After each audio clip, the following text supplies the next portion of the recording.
At the top of a mountain in Rio, there stands a statue that has been struck in the head by lightning. Not once, but over and over again.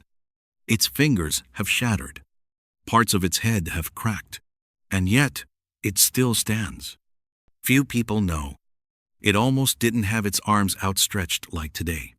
It almost held the entire world in its hands, like a god gripping destiny itself. And then, one day, its image was replaced by a soccer player celebrating, arms wide open. The entire nation erupted, because what stands on top of Corcovado is not just a statue. It is something people believe is looking down on them, embracing them, or judging them. But the most unsettling part isn't the lightning. It's the reason it was built in the first place. And right now, let's dive into the most fascinating facts about Christ the Redeemer. Christ the Redeemer stands atop Corcovado Mountain in Rio de Janeiro, Brazil. The mountain rises about 2,330 feet above sea level, making the statue visible from nearly everywhere in the city. And here's something many people get wrong.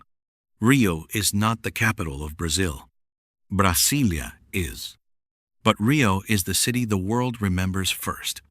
The statue itself stands about 98 feet tall. Its pedestal adds another 26 feet. Its arms stretch nearly 92 feet across, and the entire structure weighs roughly 600 to 700 tons. It was inaugurated in 1931 and quickly became Brazil's most powerful visual symbol. In 2007, it was voted one of the new 7 wonders of the world. And from that moment on, those outstretched arms became almost synonymous with Brazil itself. Every year, millions climb the mountain just to stand beneath it for a few minutes. But here's what most visitors don't know. The pose we recognize today almost didn't exist. The original design was completely different. Imagine standing beneath this statue. But instead of open arms like an embrace, Christ is holding a cross in one hand and lifting a globe in the other. Yes, the original design of Christ the Redeemer did not include outstretched arms. The initial concept was very direct. Christ carrying the cross, a symbol of sacrifice, and holding the globe, a symbol of holding the world. Clear, powerful, very religious. But then a problem appeared from a distance. And remember, the statue sits over 2,300 feet above the city. The globe looked like a ball. People began calling it something slightly ridiculous. Christ with a ball. And you know what's dangerous for a national symbol? Not criticism, but mockery. So the design was changed. Both arms were extended fully, holding nothing, gripping nothing, just open. And in that moment, the statue stopped being a symbol of power.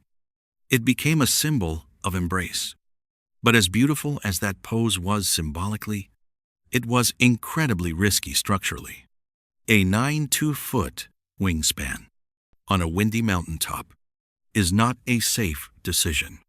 And that's when nature entered the story. When nature started to strike. The statue stands over 2,300 feet above sea level, on an exposed mountaintop, arms stretched 92 feet wide. If you were lightning, where would you strike? Christ the Redeemer is almost a perfect target for the sky. On average, it struck several times every year. Not rare. Routine. In 2008, a powerful storm hit Rio. Lightning struck its head and hands. In 2014, another strike shattered part of a thumb. The images made national headlines. Brazilians watched every stage of restoration. There's a powerful irony here. The symbol built to protect the city is the first to take the hit from nature. And here's what makes it even more fascinating. It isn't made of metal.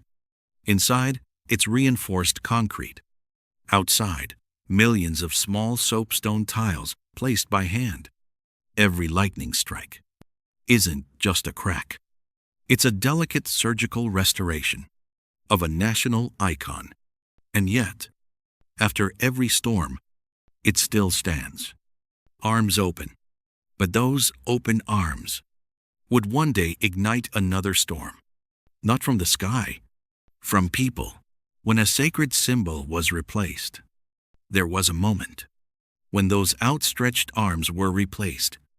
A commercial once placed Ronaldo celebrating with his arms wide open, exactly where Christ the Redeemer stands. Visually, brilliant. Dangerous. Because, to Brazilians, this isn't just a statue, it's faith. When nature damages it, people repair it. But when humans replace it, the reaction is far stronger. Lightning cracks stone. Replacement cracks belief. And speaking of stone, what you see isn't entirely stone. It looks like solid stone, but it's not. From a distance, the statue appears carved from one massive block. But the truth is, inside, reinforced concrete. Outside, millions of small soapstone tiles. Why not build it entirely from stone? Because a 9-2-foot wingspan on a windy mountain doesn't allow romantic decisions. Concrete provides strength. Soapstone provides detail, facial features, folds in the robe, and durability against tropical weather. A practical choice for something spiritually symbolic, beautiful, but structurally dangerous.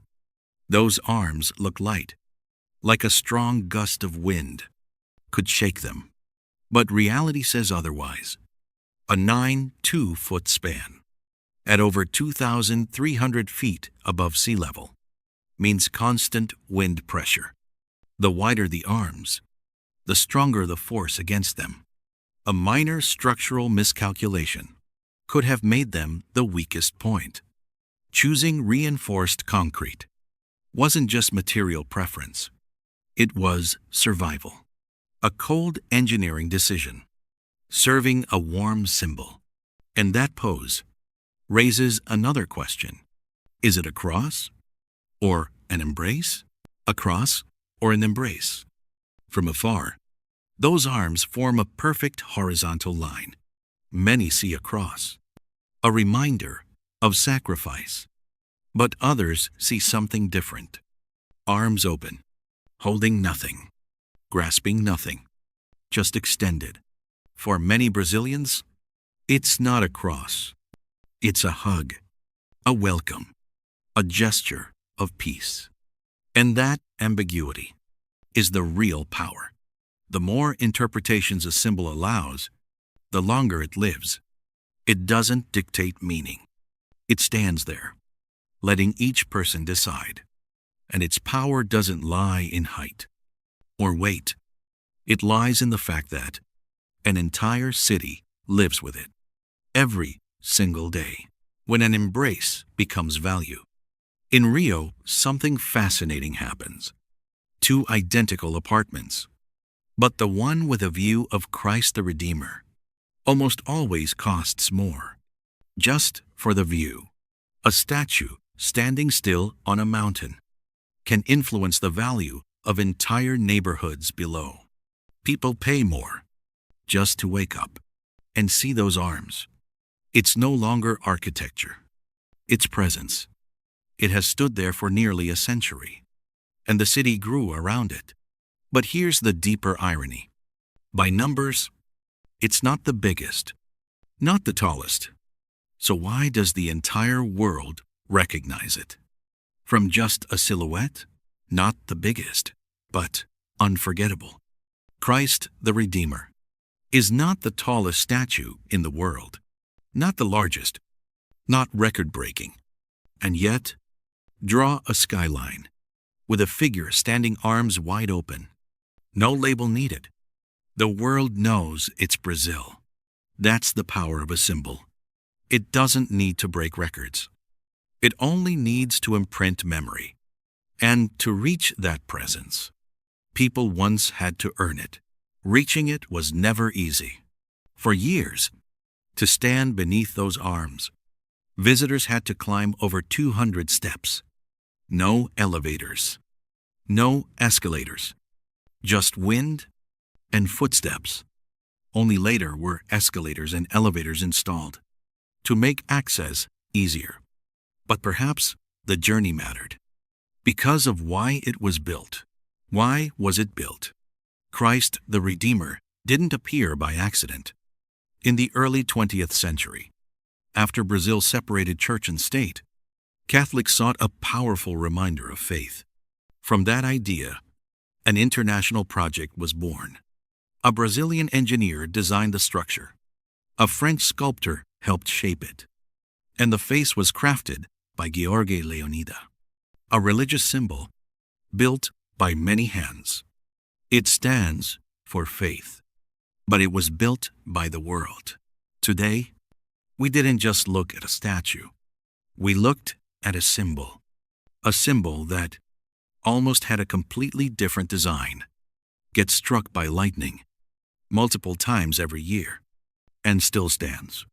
Sparked nationwide outrage over a single commercial, and became an image that the world recognizes from nothing more than a silhouette with open arms. But here's the real question. Those outstretched arms, are they a cross or an embrace? Are they a symbol of faith or a symbol of power?